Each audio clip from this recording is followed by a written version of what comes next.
Napapakinggan.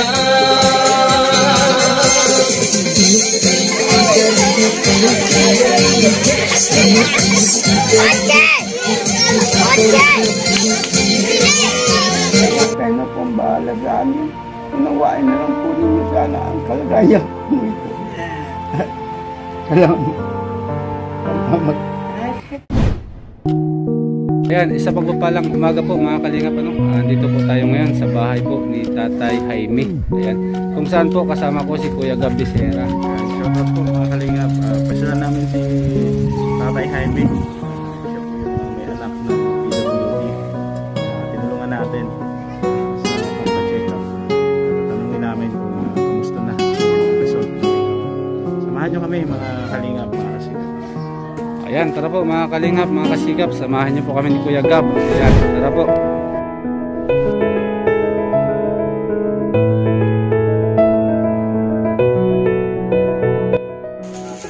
Magandang umaga mga kalingap. Support po natin si Olives TV. Yan, subscribe po natin.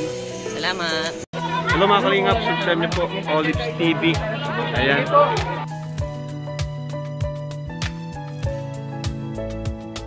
Ayan po mga kalingap, bibisitahin po natin si Tatay Jaime. Ayan. Good morning po sa inyong lahat. Tatay Jaime, good morning po. Ayan. Kumusta po Tatay Jaime? Ayos man po. Ayan. Ayan po mga kalingap, ito po yung anak ni Tatay Jaime na PWD. Ayan. Kumusta ka po kuya? Mahala man po yan. Ayan. Ilang taon na nga po ito? 32. Kunting diferensya lang po pala. Ayan. Magandang umaga po sa inyo. At naalaala po ninyo kami ng dalawin. Gusto ko sana pong magandang balita sa inyo na si nanay na sa tulong po niyo ng yung kalingap na si Kuya Becerra ay natulungan po kami napatikapan ko na po siya dahil sa talagang masakit na yung kidney stone niya. Ngayon po ang ni Dr. Ferrer ikuan po siya, lagyan ng tubo yan, may nana na yung bato niya. Malaki naman pong pera hinihingi sa amin kaya napagdesisyonan ko na po na hindi na po namin opera si nanay at matanda na rin. Papasa Diyos na lang po namin. Kailangan lang po namin gamot niya, yung pampalis ng nana saka yung insure po niyang gatas at yung vitamina po niya. Vitamins po. Ito naman po, si Joseph, napakuhan ko na po ito. Sa tulong po ninyo, napakuhan ko na po ito, napatikapan ko na po. Ayan, may resita siya, nagkuhan na po siya. Kaya, kayo na po ang bahalang magunawa sa amin kung kami naman po ay hingi pa uli ng tulong. Ito po sa inyo doon sa tumulong po sa amin. Kaya, ako po ay naghingi ng tulong po sa inyo dahil sa hindi ko na po kaya. Itaka nahirapan na rin po ako ngayon. Medyo mahina na po, matanda na po. 74 na po ako. Kaya ako sa tulong po ng kalingap, lalo nga si Kuya Bal, ay natutulungan po kami. Hindi na kami nagugutom. Bakit po noon? Lalalampasan kami ng pagkain. Ngayon po sa tulong po ni Kuya Bal, ay ayos na po. Nabiyayaan kami. Ito na lang po sinanay ang problema ko. Kayo na po ang bahala sa amin. Kayo lang po makakatulong sa amin. Yung makakaangat-angat naman sa buhay na matulungan po kami. Yun lang po ang nangyayari ko sa Panginoon Diyos na tumagag-tagal pa po ang buhay makakatulong sa amin sa lahat na may magandang kalooban na matulungan po kami. Yun lang po. Maraming po salamat. Merry Christmas lang po sa inyo. Lalong-lalo na po doon sa tumulong sa amin na bigay ni Kuya Becerra sa tulong po niya. Nabigyan na po kami ng pagkikap dito. Yung iba naman pong tira. Ay mamahal po ng kanya, yung mga pagkukuhan po sa loob ng Maintenance po, maintenance. Yung kuhan po, yung pagdamot po namin, yung pagkakuhan niya. Pag-check up. Ay may kaunti pa naman po natira. Yung sabigay sa amin ni Kuya Becerra na tulong. Ay nag-ubos na po na. Binili ko naman po ng gamot. Kaya kayo na po ang bahala mag-unawa sa amin.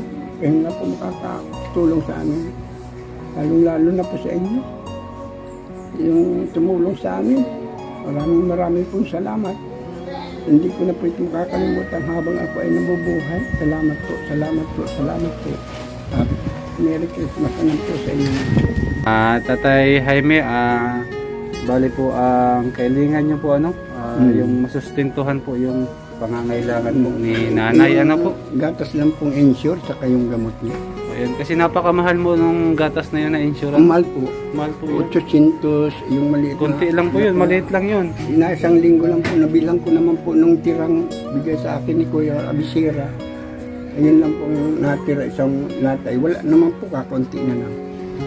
Bali po, sa nag-ilang araw lang po yun? Yung Isang linggo lang po. isang linggo lang yung insure na yun, Pag hindi naman po nakain, hindi naman nakakatindig. Kasi yun po talaga yung sa maawa ka lang na magkatitingin. Kaya kung minsan nalabas ako at naawa na ako, ay masakit daw itong kuwan niya eh. Kidney po, kidney. Kaya pinapainom ko ng gamot. Kaya lang, mahal naman yung gamot. Sisinten na ibang isang piraso. Ilang piraso po yung iniinom niya sa isang araw? 2 po sa bisita ng doktor. 2. Aga hapon. Ay hindi ko naman po kaya. Kaya isa lang. Malagyan lang ng gamot. Kaya tis-tis na lang isa. Pag masakit, saka kung papainom. Magwala. Steady bukas ka naman. Pag sumasakit po at naanak na gusto ay malik. Bali po yung pag-inom niya ng gamot, hindi naman dire-diretso. Bali po, kapag sumakit lang, saka lang siya iinom. Umpo. At dahil sa hindi ko naman po kayang 2 times a day. Pero po ang resita ng doktor, 2 times a day dapat. Tapos hindi nyo napapainom ng 2 times a day kasi nga ganito, medyo kulang. Kulang yung budget kay nanay po para sa gamot niya. Ay naman po, sisintayin yung ibang isa. Hindi ko kaya. Ay ilang yung 1 kilo at kalahati na yun. Bigas. Ayan, Tatay Jaime, manawagan po tayo sa ating mga OFW sponsor para po sa maintenance ng gamot ni nanay. Ayan, tapos sa gatas. Si Nanay Dolores na po. Opo, si Nanay Dolores po. Ayan, nanay, good morning po. Kuya po ito. Sir, ako po naman ay mahingi. Kaunting tulong ay pati ako ko. Wala na akong pamulay sa mata. Kaunting tulong lang po. Nandito pa ako sa pinsan ko. Lagi pa ako dito. Kami mga tatanda ganito na. Nagpatika po ako, sir. Wala akong pambiling gamot. Wala akong pangpatulo. Wala pa akong pera talaga. Kaya kung pwede po, kaunting tulong lang po, sir. Ano po nanay pangalan niyo? Gloria La Madrid po. Gloria Ramos. Kapitbahay po kayo na Tatay Jaime. Opo. Dito lang po ako lagi kay Lula, kay Tia Doya. Kaunting tulong Sige lang po, po. nanay, Makabilang pa akong gamot. Wala na akong pagpapatak sa mata. Opo. Naluha pa ang mata ko. Sandali lang po, nanay, ha? O, sige na Puntahan po. ko lang po si Nanay Sige na Dolores. po. Sige na po. Ayan po mga kalingap, si Nanay Dolores po, Kay Bani ko yun. Olives Ano TV pangalan po. mo, sir? Olives TV po, Tatay Jaime. Ano po? Olives TV. Olives TV. Ayan. Sige na. Olives TV. Sige na ka. Ayan po si Nanay Dolores. Ayan yung sitwasyon niya po, Ayan, ayaw mo na po, Tatay, at nagpapahinga po si Nanay. Ayan. Kawawa naman po talaga. Sakit naman na. Ayan po ang kalagayan po, ni Nanay Dolores, Ayan. Ito paano po mga kalingap, nahihirapan din po talaga si Tatay Jaime, sa kanyang maintenance kasi siya nga po ay may edad na mga kalingap. Yun po, may panawagan po sa atin si Tatay Jaime na kahit pa paano is matulungan po natin ito si Nanay Dolores para po sa kanyang maintenance. Maintenance po to, Tatay Jaime, Maintenance po sa gamot at sa gatas, Na ito pong kanya, lahat yung pinakuha niya. Kuya Kabisero na kuha, Ito po kay Usip ito. Ito ang resita ng doktor. Ito pang kay Usip. Diyan, Ito ang medical niya, epilepsy. Ito siya. Itong kanya po.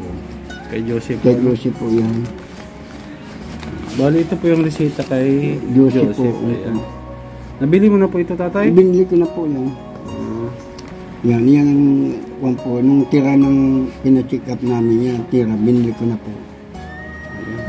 Sa isang buwan naman po ang Sunod ng po, kambing naman sunod na naman po, ano? Saka ito lang kay Nanay Dolores po.